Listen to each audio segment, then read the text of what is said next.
From South Carolina Public Radio, this is the South Carolina Lede.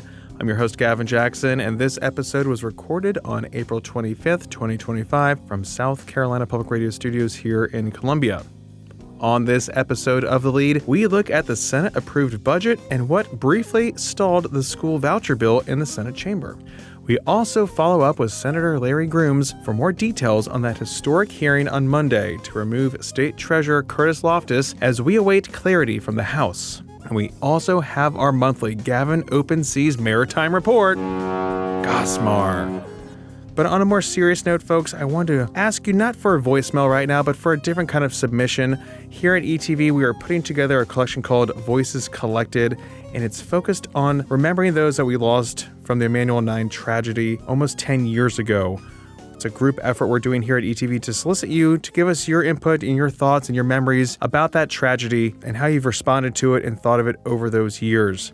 We want you to submit your thoughts and feelings by going to scetv.org/Emanuel9.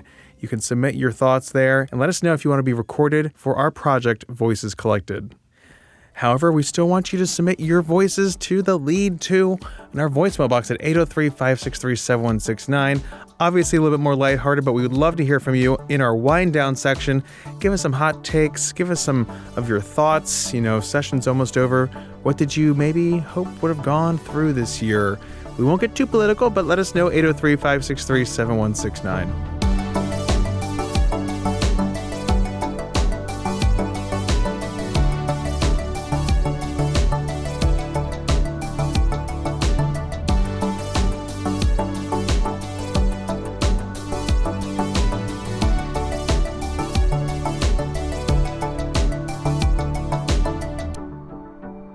We have six legislative days left over the next 2 weeks until the end of the session on Sine Die, May 8th at 5 p.m. That's right, when the clock strikes 5, the Sine is died. There is still a lot to do over the next 2 weeks, and it should be pretty frenetic, the Philly frenetic, now that the Senate amended and passed its version of the $14.4 billion state budget. The differences between the House and Senate version will be hashed out in the only conference committee allowed post-Sine Die, very exclusive invite. And another reason why the next 2 weeks will be crazy, because after 5 p.m. on May 8th, well, if they're not on the way to the governor's desk, well, then we'll see you next January. Speaking of the budget, the Senate-approved spending plan includes $80 million for teacher pay raises, bringing starting teacher pay to $48,500, just like the House proposal. There's also $21 million plus for the state's School Resource Officer program. That's a main legislative priority for Governor Henry McMaster. And also $10 million for disaster relief.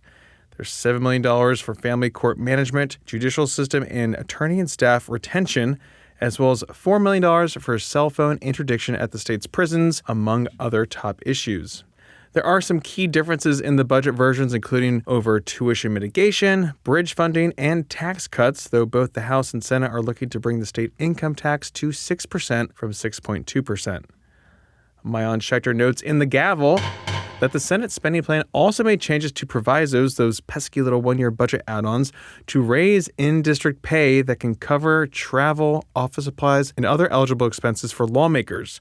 The bipartisan proposal to raise in-district expenses from $1,000 a month to $2,500 a month passed 24-15 in the Senate, and lawmakers get the taxable per-month payout in addition to their annual salary of $10,400 and per diems on top of their pension that they also collect. The proposal would cost $3 million. They got money laying around.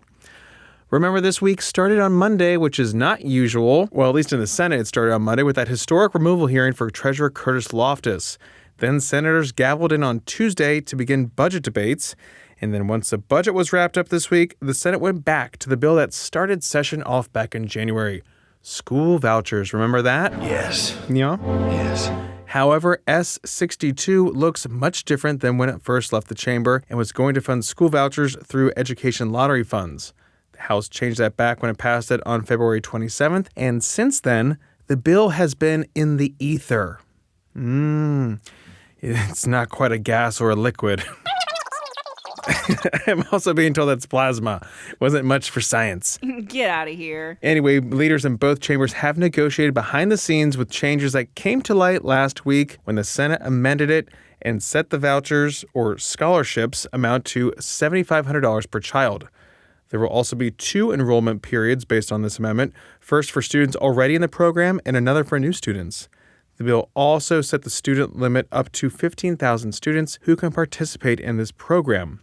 Now, that number can be increased if enough state revenue is available and appropriated, but at full implementation, the program could cost more than $112 million. In the first school year, the bill sets a household poverty limit of 300% or $96,450 for a family of 4. In following years, the limit will be set at 500% or $160,750 for a family of 4. Now, the bill also installs a third-party trustee with certain qualifications chosen by the superintendent to oversee the so-called Education Scholarship Trust Fund. And of course, this is to get around what the state Supreme Court ruled as unconstitutional in a previous version of this law. So, we'll see if this one works. But there's still much that has to be done, including getting it passed through the Senate, because on Thursday, the Senate lacked a quorum. Wow. That means they didn't have enough people. It was Thursday, and like we had said, it was a long week, and this debate wore on, and other commitments took senators out of the chamber.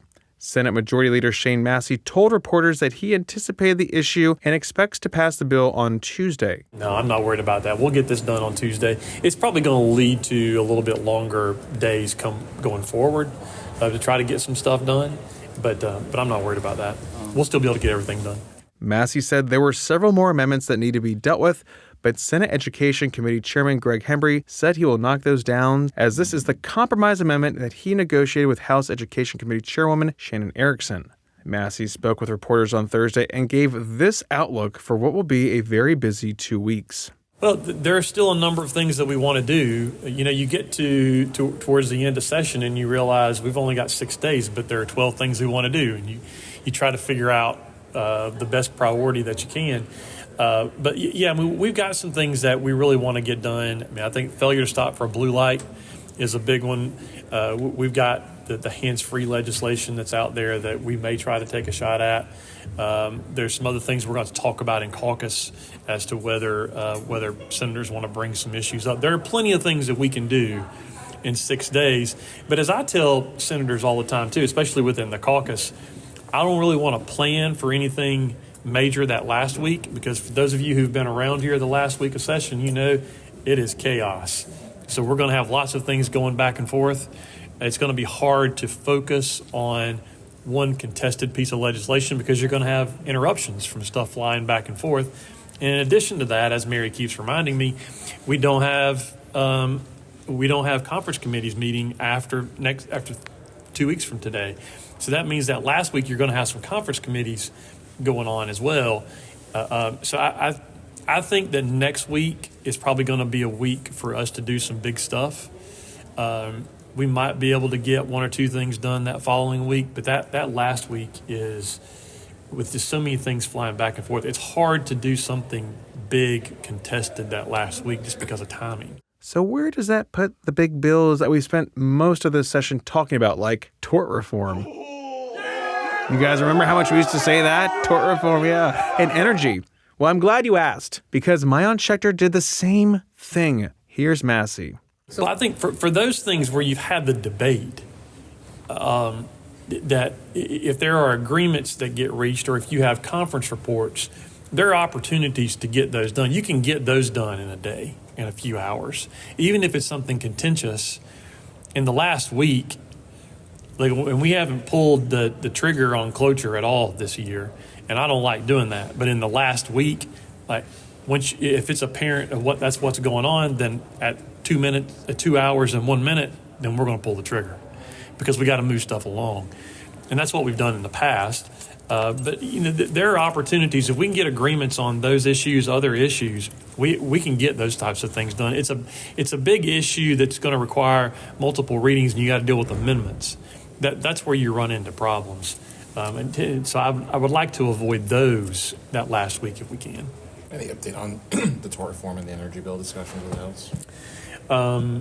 So, we've been having some conversations with House leadership. and we're talking. That's all I can tell you. I mean, we're talking. That nothing has been abandoned. We're talking. Now, you may remember from our deep dive episode on the Senate removal hearing of Treasurer Curtis Loftis over the $1.8 billion boondoggle on the grounds that he willfully neglected the duties of his office, that Massey was one of 8 senators who voted against removing Loftis. Here's why Massey didn't support that effort. I didn't think they proved the case. Are you going to be voting for Loftis if he runs next year? I'll vote for a monkey over Curtis Loftis. But I think he has no business being treasurer. And my hope is that we as Republicans will put up a good candidate to run against him in the primary next year so that we can win that. But he has no business being treasurer, but I don't think we can remove people just because we don't like them. So for me, the issue the other night was I didn't think they proved the case.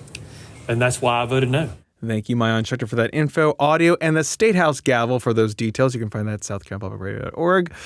So many good things there. But let's stick with the treasurer debacle for a minute as we continue to close out this story, unless the House decides to act. Tick-tock, tick-tock. I spoke with Senate Finance Constitutional Subcommittee Chairman Larry Grooms, that Republican from Berkeley County, who was one of the 2 presenters of the case on Monday and who has been investigating all the financial errors plaguing our state books over the past few years. Grooms told me this on This Week in South Carolina, that it would be unfortunate if the House decided to look away from the problem that they've deferred to the Senate to lead. Well, when the case for incompetence in office is made clearly, when there's no dispute about that, when there's no dispute about certain statutes that's been violated by the treasurer, I think it would be a shame if the House took the attitude that we're just going to look the other way. We know there's wrongdoing, but we're going to look the other way. That would be unfortunate. Mm-hmm. And you expect to get some clarity at some point? It's from the House? I believe we'll hear something from the House shortly. And if they don't take this up, even if they do take it up and they don't remove him, what's the next step? What could you guys do? Could you just try and, again, maybe get the constitutional amendment to get his position not to be statewide elected, but also appointed by the governor? I mean, other things you could pursue if this doesn't happen? Well, the earliest a constitutional amendment can be before the people will be in 2026 when the Office of Treasurer and the Office of Comptroller General will be on the ballot. So if the people decide that it should be appointed, it wouldn't be until 2030 before that could happen. Mm-hmm. And so that's not a remedy right now. But the resolution remains alive. The House of Representatives can take it up at any point. It only takes them a few hours to bring that resolution up to the floor for a vote. So that mechanism could be triggered at any time. Mm-hmm. What more needs to be done here? Does the SEC, which still has an open investigation into this matter, do they have to come back with a damning report or say, we're going to fine you this X amount of money? What more needs to be done for you to hope that the House will actually act on this? Well, I'm not sure the timing of the SEC when they will complete their investigation. We've been told that the investigation could take a year or another 2 years. They're very thorough in what they do. They do many, many interviews, and they look in many, many areas where this thing can go. So we're talking a year or 2 years. Okay. But in the interim, we still have a treasurer that does not do proper reconciliations. We know of $1.8 billion in errors. We don't know how many more errors there are. And until he starts doing his job, the people, I don't know how they can have trust, at least with this treasurer. What about credit ratings too? I mean, I know we talk about that often, and I know there's no money missing, there's no fraud detected here, but do you think that, when you hear from credit raters that they still have confidence in our state if we have a treasurer who's got these errors on his books? The 3 major credit rating agencies, they're paying close attention to what we do. They know we have a problem. They know that 3 financial executives had a hand in creating the problem. We know that Comptroller General Richard Ekstrom and State Auditor George Kennedy did the honorable thing and resigned their positions. But another troubled child is still in office, who's still at the center of our books not being correct. Mm-hmm. They know that, they're looking at that. And I'm hopeful that we'll be able to correct that problem before our credit rating is dinged in some fashion, which would then cost the taxpayers even more millions and millions of dollars and higher interest fees. When we talk about how this vote worked out, we talk about that defense happening on Monday. Some speculate that that hearing could have actually gone in his favor, or that y'all didn't have the votes per se, the 31 votes necessary to remove him. But then his third attorney, Johnny Gasser, made some comments towards Republican senators specifically about how they could be primaried essentially in the upcoming elections. It's years away, but still. Do you think that helps sway some people to come back on y'all's side in terms of, your senators, you're not really prone to being threatened in your own chamber? Well, it was a very interesting defense. Since we can't defend the indefensible, we're going to try to scare you. We're going to let you know, if you don't vote right, we're coming to get you. Asking the members of the Senate to look away. Look away. Don't look at the evidence, because if you look at the evidence, you may make a vote. And if we're not happy with that vote, we're coming after you. You could say maybe it's similar to what you've maybe heard or anecdotally know about the Treasurer's office too? Threatening members of the General Assembly is probably not the best defense they could have made. Mm-hmm. Or the due process defense, and comparing him to the likes of Robert Mugabe from Zimbabwe, who didn't have due process when he was ousted as a tyrant. So a little concerning comparison. Yeah, well, I believe that he would probably have 6 senators vote with him, and he ended up having 8. Mm-hmm. So I wasn't too far off on my vote count. Mm-hmm. And I can read the Senate pretty well. And to say that this is some sort of power grab, that we're trying to take the money that he has for our own personal gain, is completely ridiculous. The money entrusted to the Treasurer is done so by acts of the General Assembly. The Treasury would have no funds if it weren't for previous acts of the General Assembly.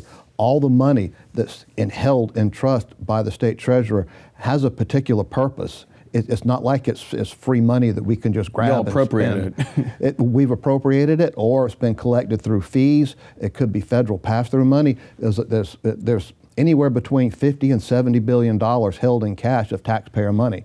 And if the treasurer had discretion in it, why is he hoarding $70 billion? Why doesn't he send it back to the taxpayer? That would be my question. Mm-hmm. If you actually buy his argument that he's protecting that money, I think the money's best left with the taxpayer. You can find that full episode on youtube.com/South Carolina ETV. And on April 17th, President Donald Trump made some news with the South Carolina tie when he posted to Truth Social that, quote, "I am proud to announce the formation of my revamped Homeland Security Advisory Council, HSAC, which is comprised of top experts in their field who are highly respected by their peers. It is a big honor to serve on HSAC, and I know that the new members, South Carolina Governor Henry McMaster, Mark Levin, Bo Dietl, and Joseph Gruters, will do an incredible job. Under Secretary of Homeland Security Kristi Noem's leadership, HSAC will work hard on developing new policies and strategies that will help us secure our border, deport illegal criminal thugs, stop the flow of fentanyl and other illegal drugs that are killing our citizens, and make America safe again. Congratulations to all," quote. So HSAC, again, leverages the experience, expertise, and national and global connections of the HSAC membership to provide the Secretary real-time, real-world, and independent advice to support decision-making across the spectrum of Homeland Security operations. And let's take a little pivot to some economic news. Some data. State unemployment numbers for March posted strong month-over-month growth, with the addition of 10,200 more workers, pushing the unemployment rate for the month to 4.1%, which is slightly lower than the national rate. Congratulations. Thank you. SC Department of Employment and Workforce Executive Director William Floyd said in a statement that, quote, "business payrolls have grown 2.4% since last March, which is double the national employment rate of 1.2%. In addition to this strong employment growth, the state's average hourly earnings also increased 6.3% year over year compared to the national change of 3.8%. Quote, businesses reported a record 2.4 million jobs. So, not a bad time to be working in South Carolina. Now that's on land. But now let's pivot to sea. That's right, our monthly Gavin Open Seas Maritime Report, or GOSMAR. Little overlap with HSAC. SC Port says there was an 11% increase of containers handled this March compared to March 2024, and this is the second consecutive month of stronger container volumes following more tempered monthly volumes. Now, rail-served inland ports in Greer and Dillon also performed well last month. Inland ports pretending to be sea-based ports. you need a railroad to come into it. But Inland Port Greer handled 19,291 rail moves. That's up 20% from last year. And this is an all-time record for the upstate Inland Port, which recently completed a significant expansion to handle more cargo. Well, it's working. It sounds like it's working. Inland Port Dillon continued to see growth with 3,287 rail moves, which is up 14% year over year.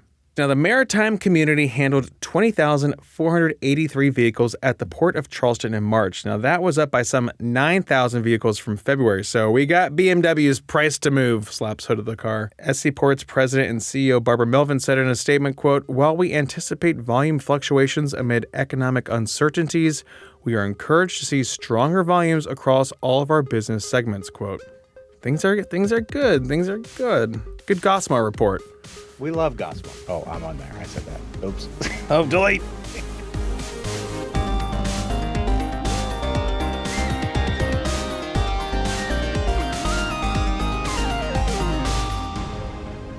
Welcome to the wind down section, our little break from the news.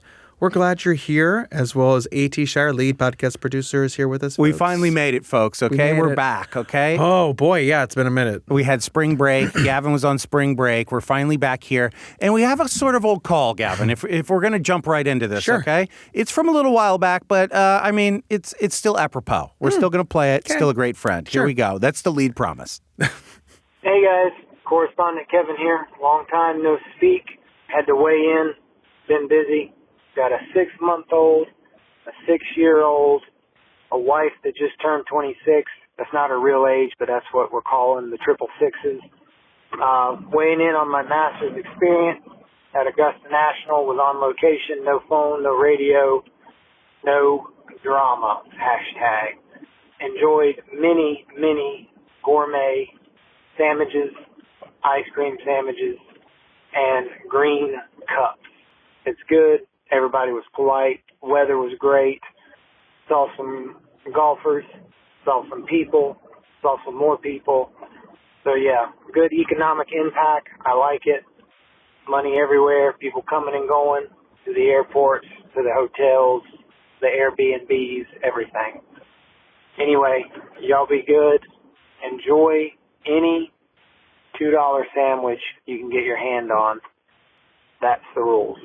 Correspondent Kevin, thank you for calling us. We wish you would have called us from the Masters at one of the pay phones, even though they're free. Free but, phones, yeah. A landline phone, that would have been very cool. But This was a cool. call is more than enough. This was cool, Kevin. Thank you so much for calling. I'm glad you slammed some $2 sandwiches. Yes. Which Gavin, he hasn't, but I have spoken down on the sandwiches. Not in a way that they're bad, but they're not amazing like everyone says. You said okay? it tastes exactly like a $2 Yeah, sandwich. I hope this clears it up for everyone here because it is a $2 sandwich that tastes like a $2 sandwich. I'm fine with that. I wish I could get my hands on a $2 sandwich. I'm fine with it also. It's just don't tell me it's gourmet. I think it is absolutely amazing what the Masters does. Mm-hmm. And the fact that it is an affordable thing that you're not allowed to bring your phone to. Oh, I think dream. more sporting events should copy the Masters in both of these aspects. I just need to do like weekends like that too. I love that he said sandwiches too. And I also think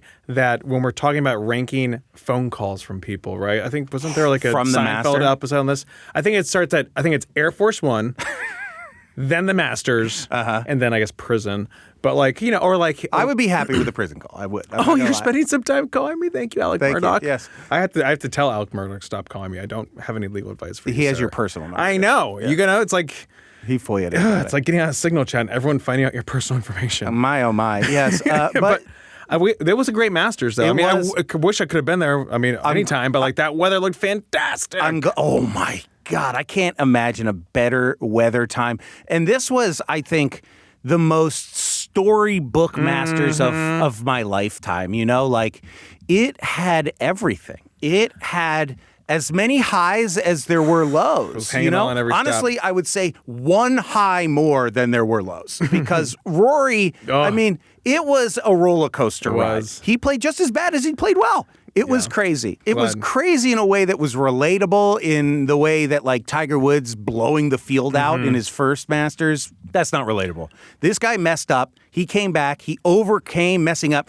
And I can't stress enough how much he faced down every demon, every ghost, every shortcoming, every nit that anyone has ever picked on him. And did it. He had to face it in real time for our enjoyment. Yeah. It was crazy. Well, that's why I was glad that, like, at the end, like, it did get to be a tie. He didn't lose right there because the man needed a hot minute to go and throw some water on his face, look in the mirror, maybe scream a little bit, slap him around, and then get back out there. And then he just did it. And then when he did, he sunk it, you're like, oh, like that. Oh. You could feel it. You could see it. He was just so overwhelmed by it. You're so wonderful. Our own Bradley Fuller got to go to this. It was his first Masters and golf experience. Quite something. I said, Rory hitting that putt was truly, in the truest sense of the word, like a very rarefied air catharsis. You know what I mean? Like, he knew as much as we knew that he had to get this done, and he finally did it. And he's been trying since we were in high school. Well, and it also kind of goes back to making the Masters so like a tradition like none other, that you are like, everyone's watching you because there's nothing else to watch. Everybody. So you're looking at that, and it has to be something else. The way that was gut wrenching, though, it was like watching an Eagles game. Yeah, that's what it's like. Okay, where like I've gotten them in. Okay, I got the Eagles in. So like it is gut wrenching, and you get the result that you want, which Gavin and I both wanted it. You go back. That time I wanted it. Typical Eagles game. I always wanted. No. I'm saying Rory. We both wanted Rory. Sure, that time, of course. Yeah. Yeah. So, I know. I wanted to get a little action on that game, but I didn't have time. So. But man, that was a truly amazing. It was wonderful. I got to watch it with my family. High drama, like biblical drama. Truly, it was crazy. I loved it. I'm just glad that Bryson, great. He's doing his thing. He fell off real hard. I'm glad. I used to love Bryson, then live. If we had catharsis earlier, this was mega schadenfreude right here. I enjoy when the live guys don't do well. I do like that, even though Bryson is the most likable one. I like him the most of all of them. But it was great. It was good. The next weekend, I went to the Heritage, the RBC down in Hilton Head, and it was only the second golf tournament I've ever been to. And to just see the stark difference between being at the Masters and being at this other golf tournament, I mean, it's a lot. It was night and day. It took me an hour to get inside, whereas you go to the Masters, you walk in 5 minutes. It's crazy. Yeah, you really appreciate how great that tournament is. It's a tough spot down. Hilton Head's tough in general. You know what I mean? It's tough. And traffic. What I took away from watching professional golf players play is that I've never hit a golf ball well in my life. It made me feel terrible. These guys were amazing. It's motivating. It's almost not how good they are. You hear the snap when they hit it, and you're like, damn, I've never hit a ball square ever in my life. No matter how well I've ever played, I've not played that well. It's painful to watch. You just keep working at it, bud. Yeah, I'm going to keep at it. Keep working at it. Keep your head down. You got to keep your eye on the ball. Keep your head down. That, honestly, that's the biggest. Don't swing hard. Keep your head down. It's hard to do. I know. The pros can't do it. Anyway, Gavin, we've kept our head down too long on this one. Okay, we gotta say bye. Bye. Okay, that's it. See you later. Say goodnight, Kevin. Good night, Kevin. Say the credits, bub. Read the script. Okay, guys, give us a shout like correspondent Kevin did. That was a wonderful dispatch from Augusta National. Even if you're not anywhere crazy, let us know what's going on. 803-563-7169. Give us something to talk about. And of course, thanks as always for listening to the pod. You can always leave us a review on Apple Podcasts. If you don't want to call us, that's okay. And you can stay up to date with the latest news on scetv.org and southcarolinapublicradio.org. And don't forget to support your local newspapers. The South Carolina Lede is a production of South Carolina Public Radio.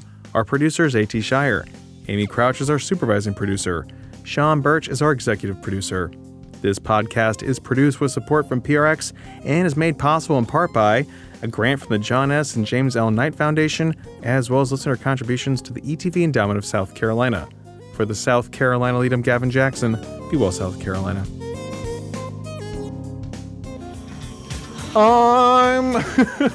This is a great song, dude.